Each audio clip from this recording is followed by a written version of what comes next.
idan kana so ka fahimta ko ka gane sihiri ne a jikinka ko ba sihiri ba, ko kuma kana so ka san inda aka yi maka sihiri ko wanda ya ma sihiri ko inda aka birne in na birnewa ne, to yau ga sirri alfarma annabi sallallahu alaihi wasallam. أعوذ بالله من الشيطان الرجيم. بسم الله الرحمن الرحيم.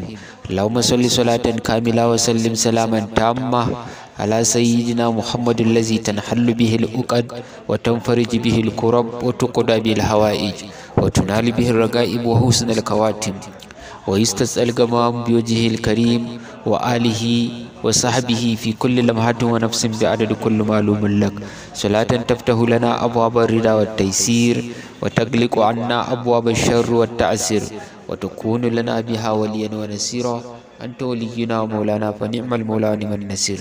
يا أيها السلام عليكم ورحمة الله تعالى وبركاته. barkanmu da wannan lokaci, barkanmu da sake haduwa a wannan channel na mai albarka na Ajaibul Asrar. Kar a manta, in yau ne farkon haduwarmu da kai, da yin subscribe, liking, sharing zuwa ga yan uwa don al'umma su amfana. In kuma tuntuni muna tare, to barkanmu da sake haduwa a wannan channel na mai albarka. A yau mun zo muku da wannan fa'ida mai tarin albarka na wayannan surori masu matukar daraja.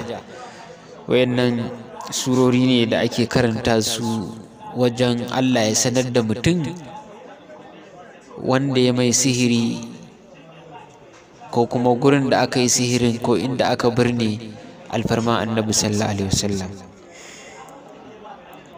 To duk wanda yake cikin shakku yanayin abubuwan da yake damun shi akan sihiri ne ko ba sihirin ba, ko kuma in ma sihirin ne a ina aka yi sihirin ko kuma waye mai sihirin, to zai iya amfani da wannan sirri kuma shine na karanta wayannan surori. Kuma yadda ake wannan karatun da daddare ne, bayan sallar isha mutum yayi zai samu yayi sallan shi raka'a biyu miftahul amal, yadda dai muke ta bayanin miftahul amal. To bayan miftahul amal sai karanta wayannan surori guda 4. Sura na farko ita ce suratul saffat was saffati saffa, sai sura na biyu suratul fatir, sura na biyu suratul furqan, sai sura na uku suratul furqan, sura na 4 suratul zalzala, idza zulzilatil ardu zilzalaha. Wayannan surori su ne mutum zai karanta kafin baccin shi. Insha Allahu mutum Allah zai sanar da shi inda aka yi sihirin ko wanda ya mai sihirin alfarma annabi sallallahu alaihi wasallam.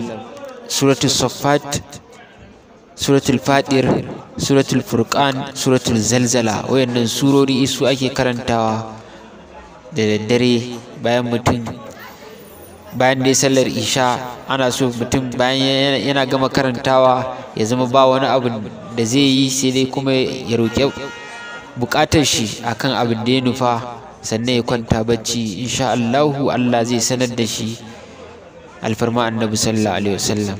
wa dumtum fi ri'ayatillah wa salatu wassalamu ala sayyidina Muhammad wa alihi tayyibin at-tahirin. Wassalamu alaikum wa rahmatullah.